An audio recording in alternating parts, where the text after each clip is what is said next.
this discussion we're going to share with you guys on survivors and victims and communities speaking out. I want you to remember that when we do anything as far as like experiences we've had, I call it Rescue on Black Mountain when we were in Tennessee, and the story that I want to share with all of you, there are experiences that we've had with individuals who've either died or been assaulted, and many of us are victims ourselves, so it's hard to describe all these things that have happened to us. So I hope by sharing some of our experiences on sexual abuse trauma and images like this, these are images we have lived this way. We've been abused this way.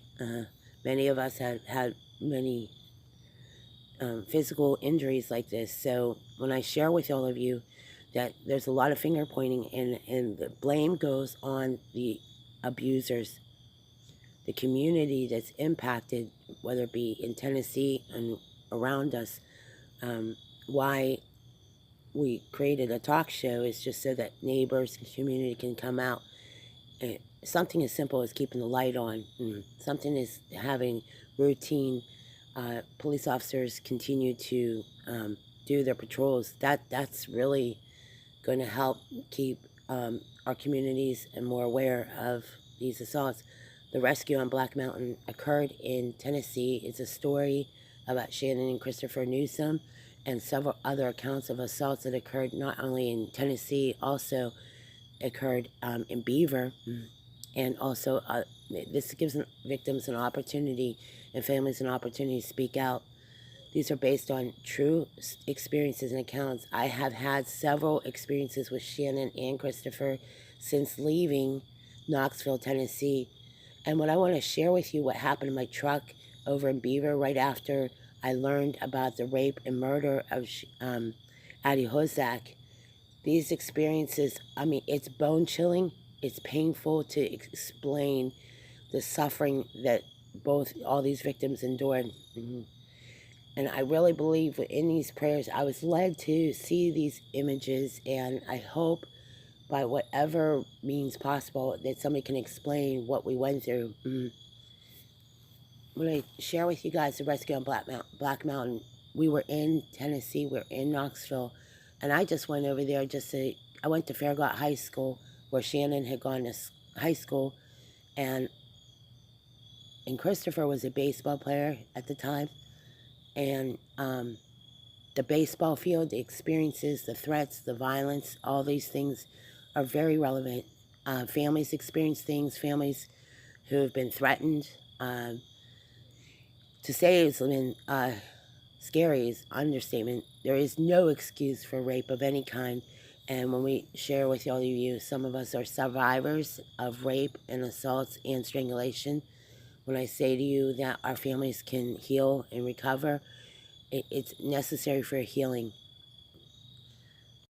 Okay, so what I want to share with you about the rescue on Black Mountain is since the Shannon Christopher's experience, having gone down to Knoxville and having been led through a lot of the missing persons assault cases, what I'm sharing with you is that the individuals responsible for Shannon Christopher's death would be it could be retried in the state of Pennsylvania for, again, that assault could actually happen here. And we know this because we've noticed some things that are not, I mean, Shannon and Christopher have passed away, yeah, and the individuals responsible for their murder could commit that murder again. That's why I believe these are some of these cases really, they have this set of precedents. Why we call it the rescue on Black Mountain, because we were in North Carolina and we had just left a memorial type, like I was looking for the memorial, and we started having these same experiences. Now every crime that's committed against these victims, why they would get retried for the same crime again in another state is because they are capable of doing this, not just in Tennessee. They could actually do the same thing. What they're doing right now is just as criminal in Pennsylvania and West Virginia. It would be the same way. Like, it's not just a state issue when they talk about lethal injection. It would have to go to not just the state Supreme Court. I believe these cases may end up at some point at the Supreme Court level, because they got to stop this whole black-white racial stuff. What happened to these victims is setting a precedence. And because we met so many other victims out there that make it racial, that's dangerous, because they can not only victimize white children, black children as well. That's why I think there's a liability. When there's libel and slander on Facebook or social media, what I find difficult is if they don't put some there's criminality going on the racial issue altogether. That's why Rescue on Black Mountain in North Carolina is a story about experiences of rape and murder victims over the racial issues itself. And believe me, when I say it's racial, it was racially motivated. Those violent crimes committed against victims,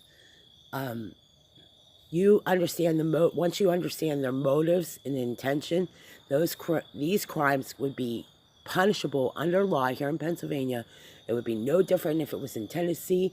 It would be no different if it happened in Ohio, California, Florida. Those crimes these are unprecedented violent crimes, and no question about it. The families and victims would have the same amount of justice in Pennsylvania as if it happened right here. And that's the truth. That's when we go into these experiences that we had with the murder victims and their families. Many of us who've ever been assaulted, or families who've been assaulted, and believe me, the innocent victims are the ones that don't provoke a racial argument. We were victims of racism. The white people are victims of racism. The rape that occurred to me is because I was white. The assaults that occurred to me is because I was white.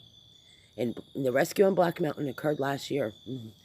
I got rescued by a tow truck driver. My brother's car. I was running for my life. I had been assaulted so many times that by the time I had talked to the state trooper and who had given me money, I talked to a woman in Kentucky. I kept getting assaulted over and over again. And a lot of the criminality of these assaults there are several abusers out there who will stand trial for who they assaulted.